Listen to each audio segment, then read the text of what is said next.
Hello කට්ටිය මොකද වෙන්නේ?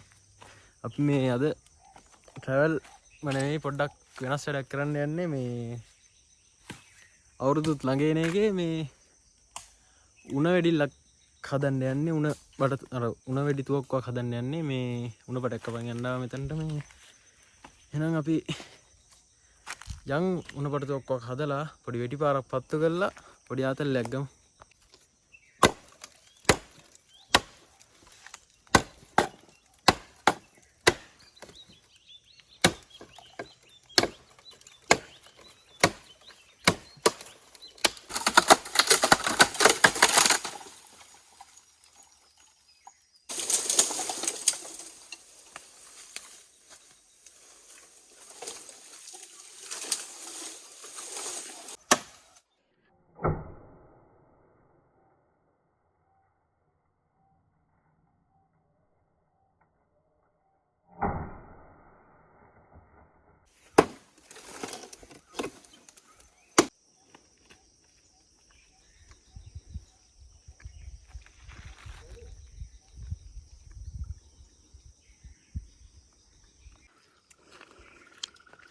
උණ බඩ කපාන අපි යන්නේ මේ රාය වෙලා තියෙන හින්දා මේ තුවක්කුව හදන ටික හෙට දාන්න හෙට වීඩියෝ කරලා දාන්න වීඩියෝ එකට එහෙනම් අපි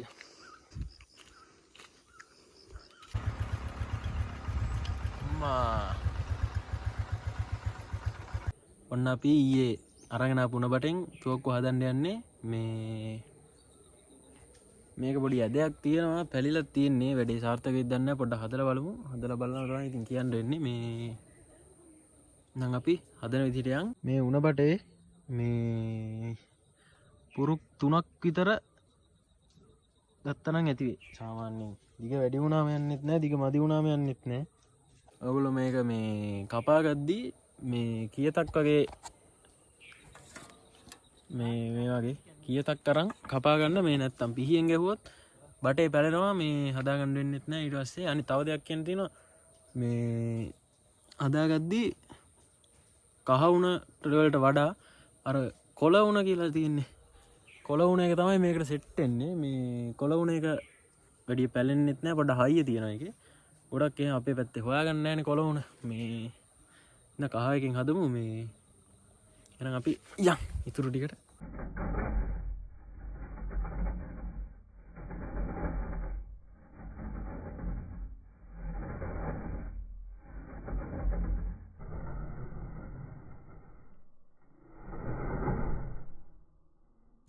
උඩ බටේ කපාන ඉවරයි මේ දැන් තියෙන්නේ මේකේ මේ පේනවද අර ඇතුලේ තියෙන වැහිලා තියෙන මේ හිල වැහිලා තියෙන මේ පියන් ටික තියෙන්නේ ඒ ටික මේ අලවංගුවක් වගේ දිගමක් හරි දාලා මේ වහන්න මේ කඩලා දාන්න තියෙන්නේ කඩලා දාලා මේ මෙන්න මේ හරියෙන් මේ තියෙන්නේ මෙතනින් මේ පුරුකක් ඉතුරු කරලා මෙන්න මේ විදිහට තමයි මේක කපා ගන්න. ඊට පස්සේ මෙතනින් පොඩි කොටුවක් වගේ කපලා මෙතනින් තමයි ලාම්පු තෙල් දාලා තුවක්කුව පත්තු කරන මේ කූර ගහන්නේ මෙතනින්. එහෙනම් අපි අර ටික කඩාන වීඩියෝ එකට. කඩපා. එමෙයිද?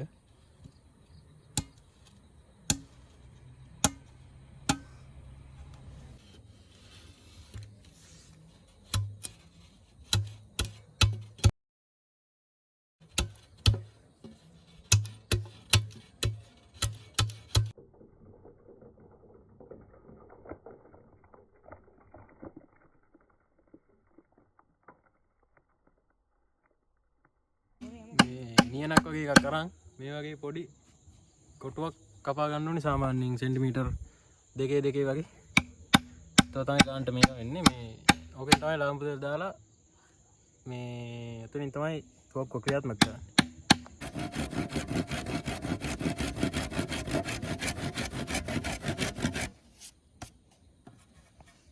මේ ගන්න ඕනේ නැහැ.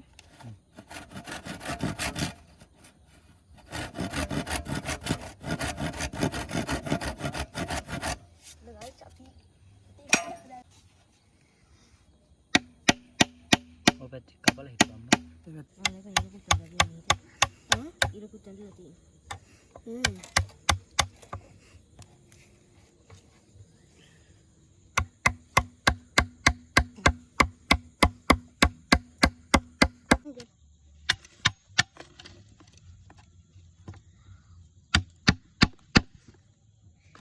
මේ ආකාරයේ කඩුවක් හදාගන්න. තා සූක්ෂම ලෙස මේ ඉටු කර යුතුයි.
ඊග බට